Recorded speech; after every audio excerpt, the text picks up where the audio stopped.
3 बार break लगाएंगे। आस्ताम तावस ये पहला ब्रेक है, मस्त दूसरा ब्रेक है, समस्त ये तीसरा ब्रेक है। 3 ब्रेक आ रहे हैं।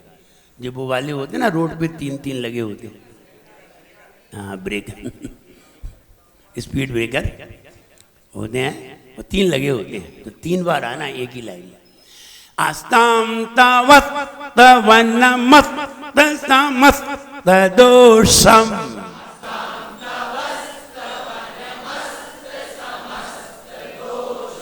और टाइट थोड़े। जब वो तेज चलाओगे तो फिर तुम्हारे पहिए टेढ़े हो जाएंगे, और धीरे निकाली तो आराम से निकल जाएगी। इसलिए टाइट करके ब्रेक लगाना चाहिए।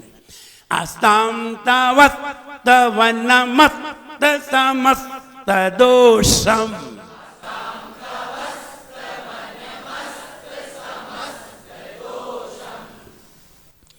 आस्ताम तावस तवनमस समस दोषम।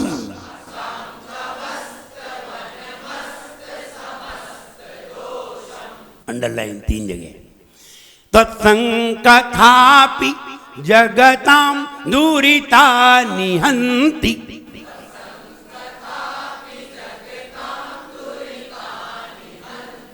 हंति बड़ी की मात्रा नहीं है, अनुराधा पूर्वाल न बनो। तत्संकथापि जगताम दूरिता निहंति।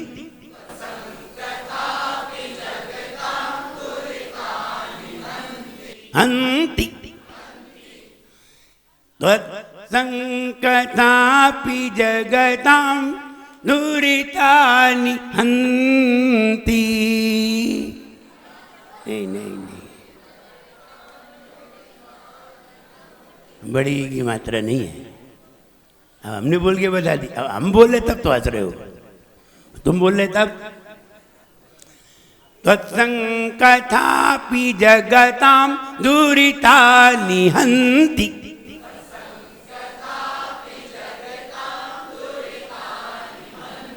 देख कहाँ गलती कर रहे हैं आप। दुरितानि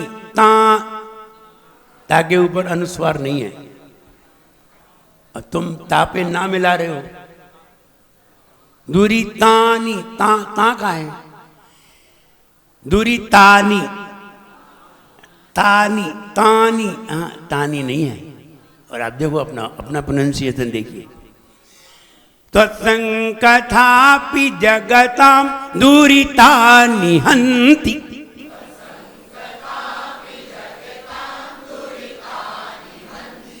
दुरितानि हन्ति,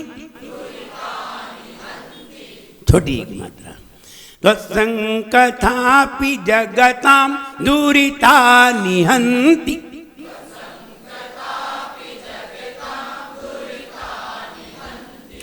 हन्ति इधर से बड़ी की मात्रा आ रही है, लगता है ज्यादा घी खाते हैं। घी खाते जीभ सरक जाती है जल्दी। तत्संकथापि जगतां दुरितानि हन्ति।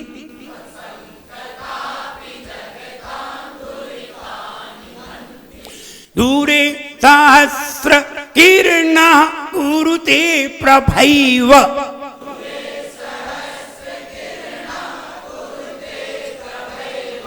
दूरे सहस्र किरणः कुरुते प्रभैव।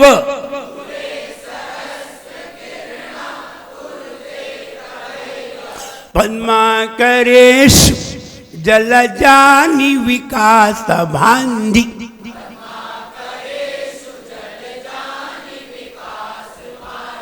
भांजी फिर बड़ी की मात्रा नहीं करनी है, वो भांजी हो जाएगी फिर, है ना मामा वाली। पद्माकरेषु जलजानि विकासभान्धि।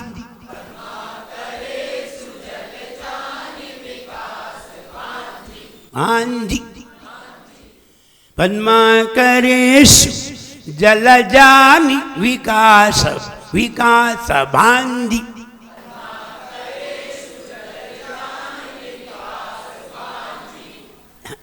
आप फिर जानी पे जानी बोले, जा जा जा, फिर आप अनुस्वार लगा रहे हैं। जैसे चंद्र बिंदु लगाया जाता है, जान, तो ऐसे ऐसा तो है ही नहीं है, जानी। पद्माकरेषु जल जानी विकास भांजी।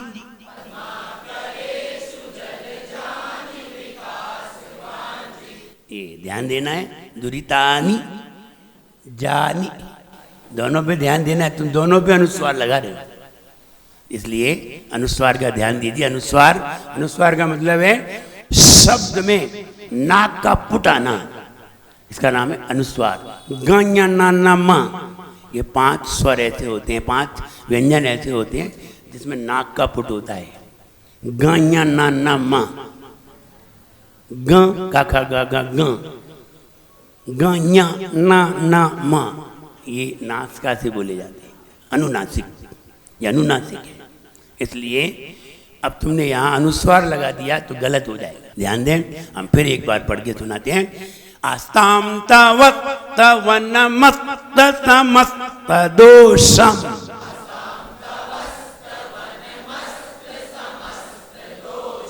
तत्संकथापि जगताम दूरिता निहंति।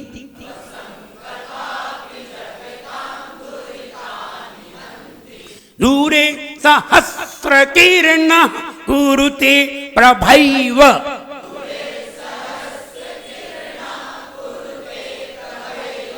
पद्माकरेषु जलजानि विकास भांजी।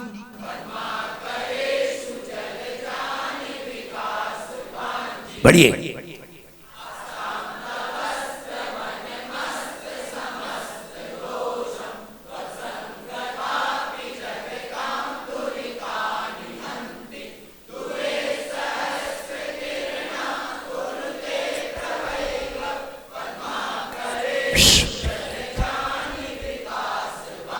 Any problem?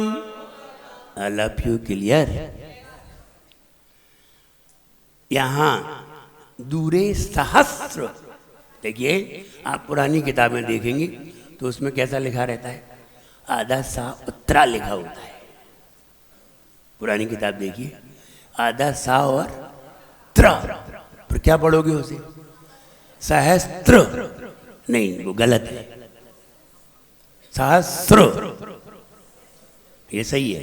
इसलिए ऐसा पढ़ना चाहिए और ऐसा ही लिखना चाहिए। पुराना लिख गया है, अब वो गलत चल रहा है तो चल रहा है, किसी ने नहीं दिया ध्यान तो नहीं दिया, चला आ रहा है। सहस्त्र नहीं लिखा जाता, वो तो सब तरह से गलत है। इसलिए सहस्त्र, हजार। आइए जाप देखते हैं, फल देखते हैं। अभीप्सित फलदायक, अभीप्सित इच्छित, आपने जो अपने मन में इच्छा की वैसा ही फल मिले, ये तो मजा ही आ जाए। हम जो चाहें वही मिल जाए तो आनंद ही आ जाए। अभीप्सित इच्छित, इच्छा किसे कहते हैं, व्हाट इज कॉल्ड डिजायर। इच्छा किसे कहते हैं, जो हम चाहें सो वही इच्छा है। नहीं नहीं, जो चाहें सो इच्छा है नहीं, हम जो ना मिले सो इच्छा है। जो चाहते हैं वो इच्छा है, ऐसा नहीं है। जो विषय कषाय, जो विषयों की पुष्टि करे, विषय कषाई की पुष्टि करे, वो इच्छा है। और जो गुणों की पुष्टि करे उसे इच्छा नहीं कहते, उसे भावना कहते हैं। जो विषय कसाई की पुष्टि करे उसे इच्छा कहते हैं। जो इंद्रियों के विषयों के विषय की पुष्टि करे उसे इच्छा कहते हैं। कसाई की पुष्टि करे उसे इच्छा कहते हैं। लेकिन जो गुणों की पुष्टि करे उसे भावना कहते हैं। देखिए, रोटी खाने की भावना है, इच्छा है, खाई जा रही है। लड़ने की, भगवान के दर्शन की आ गई। गुणों को पाने की हो तो भावना, दर्शन करने की भावना, तीर्थ क्षेत्र की वंदना करने की भावना, आहार देने की रोटी खाने की दे रहे हैं तो भावना और ले रहे हैं तो इच्छा। कितना अंतर है। इसलिए गुणों की पुष्टि हो तो भावना और विषयों की पुष्टि हो तो इच्छा। और अभी भाव नहीं आया है, भाव तो उससे अलग है, भाव इससे भी अलग है। भाव ना भाव नहीं है इसलिए भावना है। और भाव जब हम उसी रूप हो जाएं तो भाव है। हम उसी रूप हो जाएं तो भाव है। जैसे कि आप कहें मेरी मुनि बनने की भाव है, ऐसा कहोगे? मुनि बनने की भावना है। हम क्या कहेंगे? मुनि बनने की हमारी कहाँ है भावना, हम तो भाव में हैं। जब उसी रूप हो तो भाव, और जब उस रूप ना हो तो मेरी भोजन करने की इच्छा है, और जब भोजन कर लिया आप क्या कहेंगे? जब भोजन कर ही रहे हैं तो भोजन करने का भाव है, उस समय भाव है। जब नहीं कर रहे हैं तब भावना है, नहीं कर रहे हैं तब इच्छा है, और कर रहे हैं तब भाव है। ऐसे ही पूजन करने की भावना है, अभी हम पूजन कर नहीं रहे हैं, जब पूजन कर रहे हैं तब भाव है। उसी रूप में हो तो भाव, और जब उसी रूप में ना हो तो भावना या इच्छा। तो इच्छा किसे कहते हैं? विषयों की पूर्ति करे तो इच्छा, और गुणों की पूर्ति करे तो भावना, और तुम गुण रूप हो जाओ तो भाव। अभीप्सित, इच्छित, फलदायी। आप जो भी इच्छा करें, लेकिन इच्छा करने के पहले ऐसा भाव करें। ये भाव अगर तुम्हारे मन में आ जाएगा, भक्तामर के इस छंद का भाव जैसा इसमें दिया है वैसा रियल में तुम्हारे अंदर आ जाए, तो तुम जो इच्छा करोगे वो मिलेगा। चाहे वो खराब हो चाहे अच्छी, लेकिन मिलेगा जरूर। कब? जब ऐसा भाव कर लो तब। लेकिन ऐसे भाव अपने मन में कहाँ आते हैं? ये तो आचार्य मानतुंग महाराज के भाव हैं, और उन्होंने अपने भावों को छंदों में प्रोहित कर दिया है। हम तो पढ़ करके भी नहीं समझ पाते। हम उनके छंद पढ़ते हैं तब भी हमें उनका भाव समझ में नहीं आता, अर्थ समझ में नहीं आता। अरे अर्थ तो छोड़ो, हम सही तरीके से पढ़ भी नहीं पाते, अर्थ कहाँ से समझोगे? और वो भाव उसमें प्रोहित कर गए। शब्द किस लिए बोले जाते हैं पंकज भैया? शब्द किस लिए बोले जाते हैं? क्यों बोले जाते हैं शब्द? भाव समझाने के लिए। शब्द किस लिए बोले? I want water. ये क्या है? मैं क्या चाहता हूं? पानी चाहता हूं। देखिए, एक विदाउट शब्द की लैंग्वेज होती है। आपने बोला आई वांट वाटर, मुझे पानी चाहिए। आप हिंदी में बोले मुझे पानी चाहिए, अंग्रेजी में बोले आई वांट वाटर। हमें कोई भाषा नहीं मालूम, पानी आ गया। ये बॉडी लैंग्वेज है, ये बॉडी लैंग्वेज, ये भी है। बस हमें भोजन चाहिए, बस। तो बॉडी लैंग्वेज अलग चीज है। बॉडी लैंग्वेज सारी दुनिया में चलती है। इंग्लिश लैंग्वेज कहीं चलती है, कहीं नहीं चलती। हिंदी कहीं चलती है, नहीं चलती। बॉडी लैंग्वेज हर जगह चलती है, कोई ऐसी जगह नहीं है जहां नहीं चलती हो। इसलिए बॉडी लैंग्वेज भी समझना चाहिए, और बॉडी लैंग्वेज तो बहुत जल्दी समझ में आ जाती है। इसलिए अभीप्सित फलदायक है। जो इच्छा होती है वो हमें फल की प्राप्ति होती है। शब्द इसलिए बोले जाते हैं कि आपको उसका भाव समझ में आ जाए। ये इतने सारे शास्त्रों को लिखा, शब्दों में गूंथा गया, सब भावों को बताने के लिए, और अपने अपने भाव ही प्रोहित किए गए हैं। भाव नहीं होते तो शब्दों का निर्माण भी नहीं होता। शब्द बनाए किसने? शब्द बनाने वाला कौन? शब्द कब से बने? अक्षरों का निर्माण कब से हुआ? किसने किया? आदिनाथ भगवान के पहले क्या था? बोले नहीं जाते थे। आदिनाथ भगवान के पहले भी शब्द बोले जाते थे। फिर रोटी लाओ कैसे आती थी? तो शब्द कब से हैं? अक्षर कब से बने? सिद्धो वर्ण समाम्नाय, ये अनादि काल से हैं, आदिनाथ से नहीं। आदिनाथ भगवान ने तो अपने बच्चियों को अंक विद्या और शब्द विद्या दोनों पढ़ाए थे उन्होंने, वहां से ये प्रारंभ हुआ था। इसलिए इसका मतलब ये नहीं है कि आदिनाथ भगवान उसके निर्माता हैं, निर्माता नहीं है। आदिनाथ भगवान प्रवर्तक हैं, उन्होंने आगे बढ़ाया था। तो शब्द अनादिकाल से हैं। शब्द क्यों है? शब्द भावों को बताने के लिए है। अब अलग अलग शब्दों का अलग अलग अर्थ होता है। एक ही शब्द के कई अर्थ होते हैं। अच्छा अच्छा अच्छा, लो दो अर्थ निकल रहे, एक ही शब्द है, उसी को कहने के अलग अलग ढंग होते हैं। तो यहां बॉडी लैंग्वेज देखिए, अच्छा कहते समय बॉडी लैंग्वेज देखिए। राम राम राम, राम भगवान का नाम, राम राम आपस में राम राम राम।